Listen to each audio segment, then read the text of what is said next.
Okay, so here's a wild thought experiment. What if your city decided that just one industry, let's say hotels, had to pay its workers a way higher minimum wage than everybody else? Well, for some cities in California, that's not just a thought experiment. It's really happening. And it's created this fascinating and pretty controversial situation. So let's dive right in. Now, just so you know where all this information is coming from, this entire explainer is based on a really detailed article from Shasta Unfiltered. It was published back on March 19th, 2026, and it takes a deep dive into what's actually happening on the ground because of these new wage laws. And that brings us to the big question here, right? Why hotels?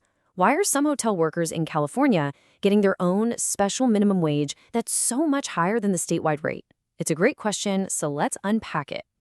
All right, here's how we're going to break this all down. We'll start with the experiments itself, then look at the kind of crazy patchwork of different pay hikes. After that, we'll get into the impact on jobs, ask who's really footing the bill, and finally, look at the argument for whether this whole policy might be self-defeating.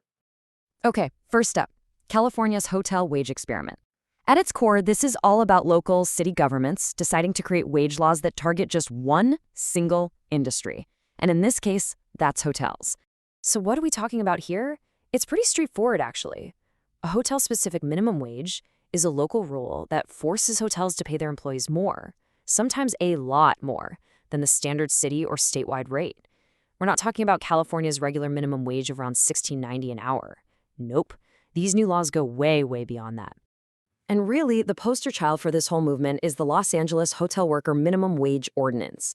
This is the big one, the policy that's getting all the attention. It specifically targets hotels that have 60 rooms or more. But here's where it gets kind of messy. This isn't just an LA thing. What's emerged is this really complicated patchwork of different rules, and they change depending on which city you're in. I mean, just take a look at this. This table, which comes from that Shasta Unfiltered article, really shows you how all over the place it is. You've got Los Angeles and Santa Monica shooting for an incredible $30 an hour by 2028. Long Beach is already sitting at $25. And then Oakland and San Diego, they have their own totally different systems. It's not one single policy. It's a bunch of different ones all happening at once. And if we zoom in on Los Angeles, the speed of this wage hike is just wow. It kicks off at $22.50 an hour in late 2025, and then it just rockets up to $30 an hour by the summer of 2028. That is a huge, huge jump in a really short amount of time. Okay, so when you see wages climbing that fast, the obvious next question is, what's happening to jobs? Let's take a look at the very first pieces of data, which are coming straight from the hotel industry. And it's really important to be clear about where these numbers come from. Everything we're about to show you is from a survey done in March of 2026 by the Hotel Association of Los Angeles County. You'll see it called HELA. So this is the industry's own reporting on what they're seeing. So right off the bat, the HALA survey reported a 6% job loss. And that's just since the very first wage increase back in September 2025. And what does that 6% actually mean? Well, it translates to about 650 jobs just gone, or expected to be cut very soon. At the same time, these hotels are looking at their spreadsheets and projecting a massive 90% surge in their labor costs by 2028, and they're directly linking those rising costs to these job cuts. But the survey didn't stop there. It also found that 62% of hotels are planning to cut back on staff hours this year. On top of that, 14 hotel restaurants are projected to close their doors for good. And get this, 58% of the hotels actually expect to operate at a loss. Maybe the most shocking part? Some hotels are reportedly backing out of their commitments to provide rooms for the 2028 Olympics. So, this all leads to a huge question.